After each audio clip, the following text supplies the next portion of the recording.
Viešpatie Dieve.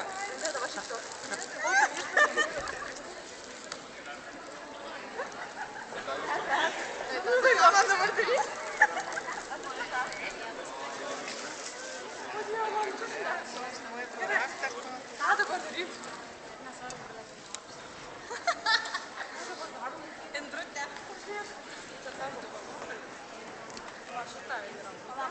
Vaikis, gerai, jau ačiū už dėmesį. Ačiū už tai. Va čia, va, gražiai jau. Gražiai. Rausia, tai palauk.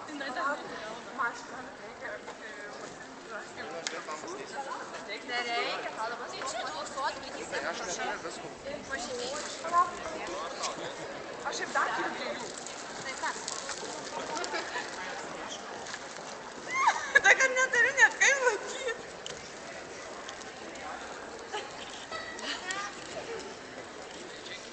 Nu, tėte, tu tai išvis.